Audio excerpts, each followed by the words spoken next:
Hello everyone, my name is Alex. And today I'm gonna show you how to create space animation like this in Blender. In this part we will create and texture spaceship model. Okay, let's go then. So we start from a default cube. Use loop cut tool to slice it in two pieces. We switch to wireframe mode to see through the mesh.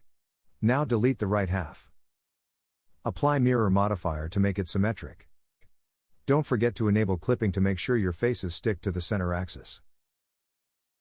Okay, now we delete rest of the faces so we have only bottom plane left. I will turn on display of edge lengths so you're aware of the sizes we're using in this tutorial. Now we can see that all sizes are metric. I prefer working with units, so let's go and change unit system setting to none. If you have any trouble following, you can always pause and check the keys I have pressed and last operator I used. Let's move and stretch our front edge 2.5 units up. Use grab tool to do that. And then we move bottom edge 4 units down. Make sure you follow these dimensions closely. Precision is very important here to get to the right shape. Move top left vertex closer to the center axis. I moved it for half a unit. And bottom left vertex 1.5 units left to give spaceship a triangular shape. Now take this edge and extrude it half a unit left. You can see how far I'm moving in the top left viewport corner. And skew it up for half a unit. Yay, we've just created bottom of our spaceship. Let's switch to side view and extrude this edge up to make rear surface of the spaceship. We do the same at the front to make a cockpit. Use extrude tool to create a new face, move it 0.4 units forward and 0.4 units up. Press Ctrl and R key to turn on loop cut tool and split front face in two. Remove these extra edges from the front surface of the spaceship. We'll try to keep its geometry as minimal as possible. You'll understand why when we come closer to texturing. We move this vertex left to create some sort of bevel along bottom edge of the spaceship. And move this vertex right to make side angle sharper. Now go back and extrude vertex up and right the same way it's on the front surface. See where it's going? We'll create side surface from these. Select two edges and press F to fill up the space in between. Switch between orthogonal projections to make sure everything is correct. You can use numpad keys for that. Now let's go back to the rear vertex. We might need to move it slightly forward so it follows inclination of the rear surface. Press E and extrude it one more time to create rear panel. Select second vertex and move whole edge right until it touches with the rear surface. See how inclination of these edges differs a bit. Let's fix that. We take this vertex and move it right to create inclination of the spaceship side surface. Now this edge looks a bit off. We need to delete it and press F to manually join side vertices. Also delete edge and center axis, because we're going to make face to fill up this space. Select all side edges, extrude them and move right by x-axis until they connect at the center axis like that. Okay, rear surface is complete. Now we'll try to create top surface. Select top edge at the front face and move it right 3.5 units by y-axis. After that we move it 1.2 units up by z-axis. Finally we can join these two edges to fill up top surface of the spaceship. Do the same for the rest of the edges and we should have our spaceship shape complete. Look what we've accomplished so far. Switch to solid mode to see mesh faces. Now we're going to use knife tool to add some more cuts on sides of the spaceship. Make sure to disable occlude geometry checkbox in active tool properties. This is necessary because we want to cut through all the geometry, not just visible faces. Now if you take z-axis as a reference, we want to start cutting 4 grid lines to the left from the blue axis and cut it up to some imaginary point which is 4 grid lines to the right from the axis. We want to make a second cut with the same inclination. Pay attention to the grid points where I start cutting. At the bottom it's about 1.9 units to the right from z-axis. And at the top it's about 2.6 units right from the axis.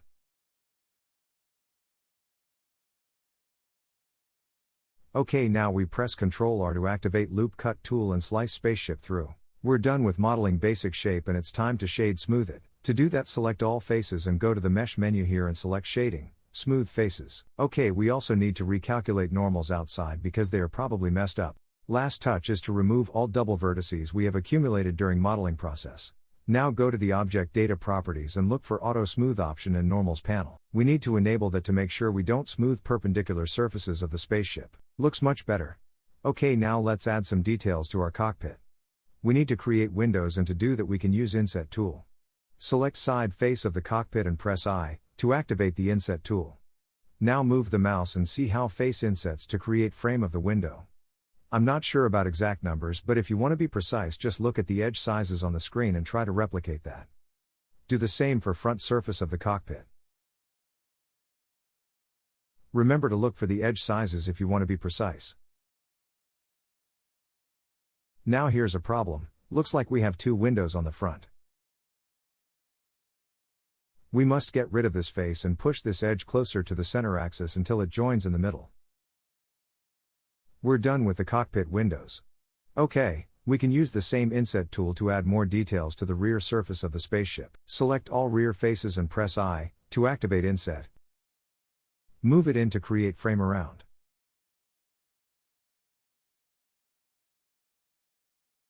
Now we get rid of all these faces, we'll fill them up manually to make sure everything is precise. Here we have same story as with front windows, delete all these faces, and move vertices right to join them at the middle axis. Good. Inset tool sometimes may offset vertices in an unpredictable way, so let's make sure everything is aligned by using 3D cursor. Snap 3D cursor to this vertex on the left side. Make sure to switch transform pivot to 3D cursor too. Select opposite vertex and press S, axis Y and then 0 to scale down vertex position to 0. This snaps selected vertex on the same position with 3D cursor by Y-axis. Repeat this for the top vertex as well. Now extrude all these side edges and move them right by X-axis to fill up rear face. Let's clean up all double vertices one more time by merging them by distance. Excellent, now select all rear faces within the frame we've just created, and extrude them inside. But move only by Y-axis. Discard extrusion with right-click, then press G and Y to do that. Well done, now press Z to switch to solid view mode and let's see what we have so far. Let's turn on wireframe and viewport display options. We will explicitly texture all these edges later. Now we can see all the wires even outside of edit mode. Now it's time to create spaceship nozzle. Select these two faces. Press Shift and D to duplicate them, and move them slightly to the right by X-axis. To lock grab tool to some axis, just press letter of that axis after activating the tool. Now select top inner face of the rim to move its copy down. Press 1 to switch to rear orthogonal projection for a better view of what we're doing. You also need to create duplicate of this face by pressing Shift and D. Press Z to lock grab tool to Z-axis. Let's make one more copy of that face and move it further down to make a top part of the bottom nozzle.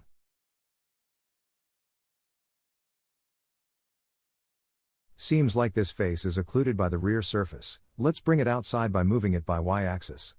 Now select this edge and move it left by X-axis till it touches with side face of the nozzle. Press Ctrl R to activate Loop Cut tool on the side face. Let's make a cut at the same level where top face is intersecting it. Now press Shift and V to activate Slide tool and move our cut along the face to match the intersection point. You don't have to be extremely precise here. We could use Boolean or Knife Project to do that with better precision, but I find Loop Cut to be much faster. Okay, now do the same for the bottom part of our side face. Get rid of these extra faces we created previously. We were using them only as a reference and we don't need them anymore. Now select these two edges and let's extrude them right till they touch middle axis of our mesh. Top nozzle is almost done. Repeat the same operation for the bottom part, but don't move it all the way till the center. We want two nozzles at the bottom row, so we need to leave it somewhere here. Use 3D cursor as a reference to align bottom face. Press S key, Y and 0 on the numpad to scale it down by the Y-axis. Be extra careful near the center of the mesh. If you accidentally touch middle axis with some vertices while moving them, you won't be able to rip them out anymore. To fix that, open Mirror Modifier menu and temporarily disable Clipping option. Good, like that. Don't forget to turn back on the Clipping option. Okay, now we can merge these edges to complete bottom nozzle. Switch back to solid. Select these two opposite edges and press F to fill it up. Do the same for the top nozzle. Now we want to move these faces left by Y-axis to make them stick out. Delete this extra face we don't need anymore.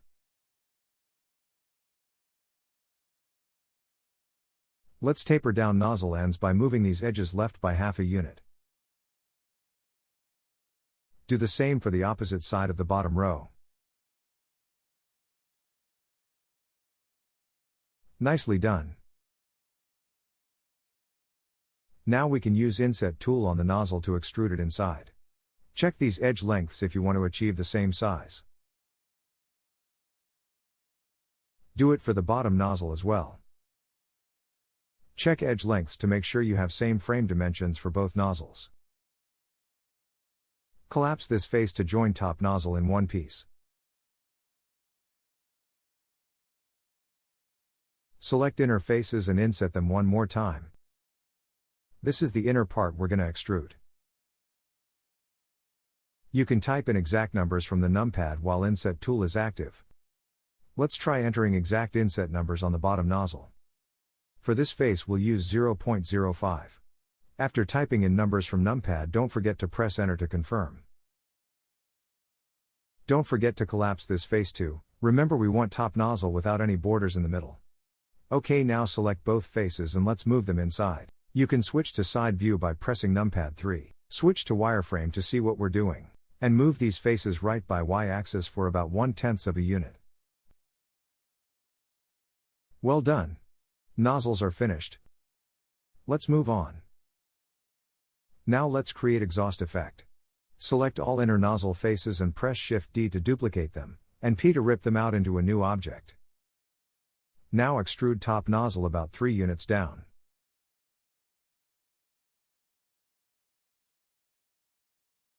And do the same for the bottom nozzle. I measure distance by eye, but you can type in units from numpad. Excellent. Select left edges and taper them slightly by moving half a unit to the right.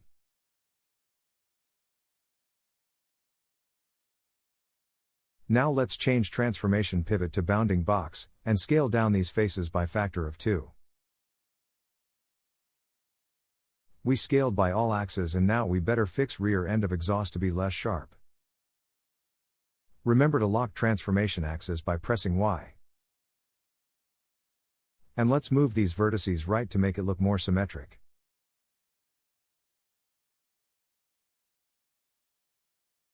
Alright, we don't need these faces anymore because when we get to shader this part will be invisible. Press Ctrl and L to select all linked faces. Now we want to split out top exhaust into a separate object. You'll understand why we're doing this when we get to the animation part. For now we want to put exhaust object origin at its base. To do that, let's put a 3D cursor at the center of this edge. And then go to Set Origin, Origin to 3D Cursor. See, now when we scale the exhaust by Y-axis it deforms against its base, and this is what we need for our animation. Now we want to do the same for the bottom exhaust object. Unfortunately, there's no edge at the middle point, so we'll have to move this edge here, and now we can set 3D Cursor at the center of it. Okay, we no longer need this face, so just delete it. Repeat the same sequence and go to Object, Set Origin, Origin to 3D Cursor. Now try scaling it by Y-axis and check if everything looks fine. Object should scale relatively to its base where we put its origin. Okay, we're done with exhaust effect. Now let's move on to create our shader. We already have default shader assigned, so let's change its color to red. And increase metallic slider to make it look shiny. Now let's import texture for our whole shader. I have texture already prepared, but soon you'll see it's very simple. Now take texture node output, and connect it to the emission input. We might also increase emission value. We can do that with additive color mix node. Mix it with itself, we'll tweak factor value later. Turn on rendered view mode to see the changes we've made. It's time to unwrap our model to put texture on. To do that, switch to UV editor. We want all faces to use the same region of the texture. Select all faces, press U key and select reset UV layout. You can see that all faces were unwrapped to a square region in the UV editor. Now snap 2D cursor to the top left corner of the square we've just unwrapped, select transformation pivot to 2D cursor, and we scale it down to fit over square region we have on the texture. We want to make sure that UV snap precisely to pixels. To do that, open UV, snap to pixels menu, and enable snapping to corner. Now move selected UVs a little so they snap to pixels. Check how each face on our mesh is mapped to square rectangle in the texture and has all edges highlighted with red. Let's go back to the shader editor and increase emission intensity to highlight edges even more. Switch texture filtering mode to closest to give it crisp look. Let's take our default light and move it a bit higher to be at 10 units over the ground. You're doing great following so far, but don't forget there are modelers like you all over the world. All I'm trying to say, don't forget to save your work time to time. Pressing Ctrl and S should be your best habit, so get used to it.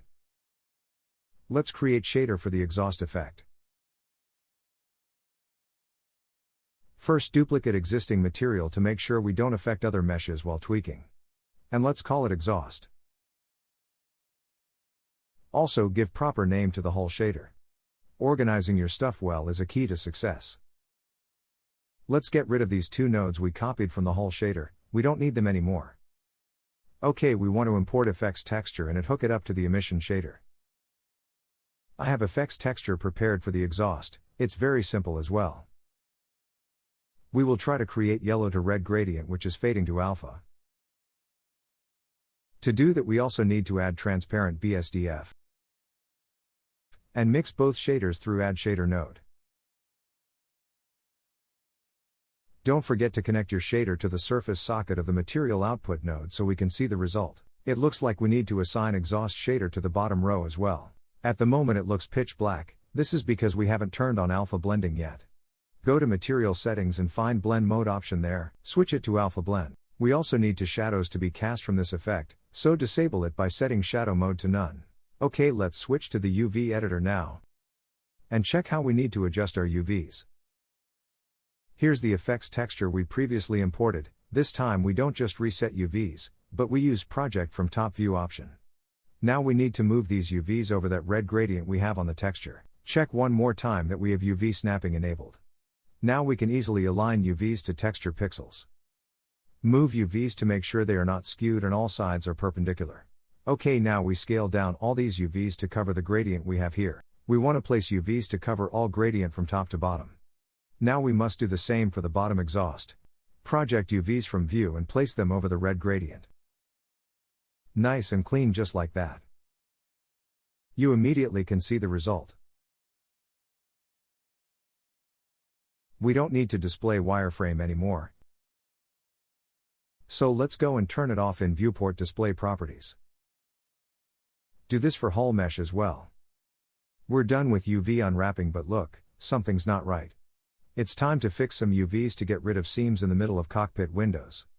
We should take one side of the UV rectangle and move it so it doesn't cover seam in the texture. Let's do the same for this face as well. Tricky part is to find which side we should move, so let's find out by moving all of them before we find the right one. It depends on the unwrap algorithm and may be different in your case, so you might need to spend some time before you find the right edge. Okay, cockpit is almost done. Now we'll get rid of texture seams at rear part of the ship, right around exhaust nozzles. Seems like here we should move top edges. Repeat operation to remove edges down to the bottom edge. Rear part is finished as well.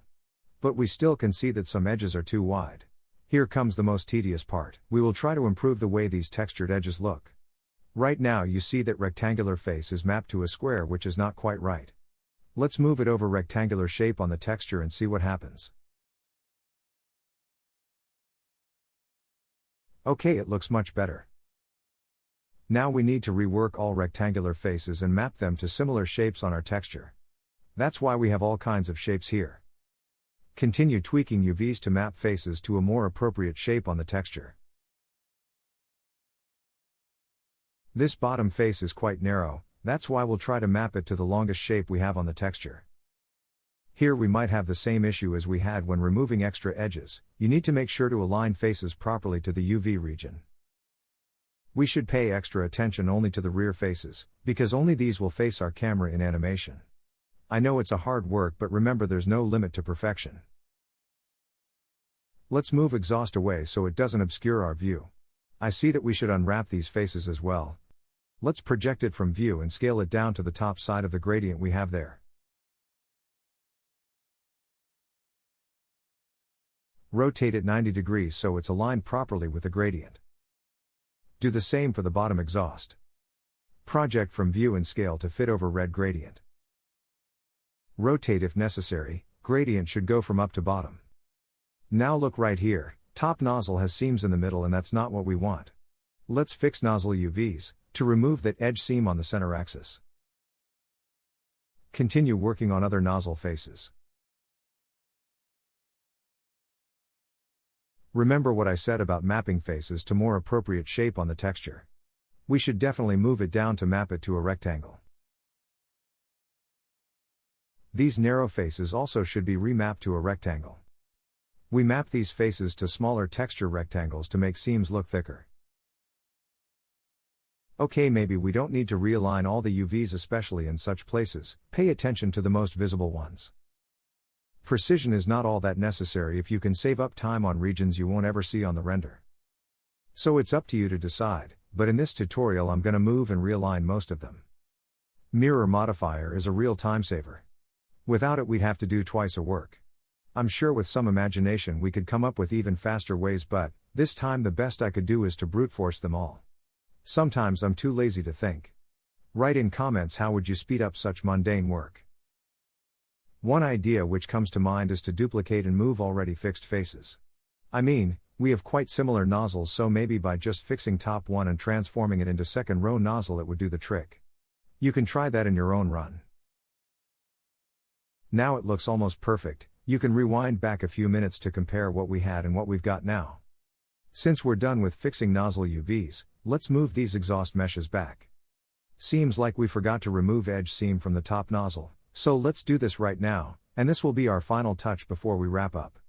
I rotate whole UV region 180 degrees so we move edge from the same side for all faces. It doesn't matter that much, but I love consistency in details. Sorry for forcing you do so much seemingly unnecessary work. You can skip whole UV tweaking part, but I showed you the ways on how to make it look almost perfect. I congratulate you with completion of the first part of our space journey. That might be quite a challenge to do, especially for the beginners, but I promise you what comes next will be much more easier and fun. Because in the next part we will create space scene environment. So have a nice day, and follow for more.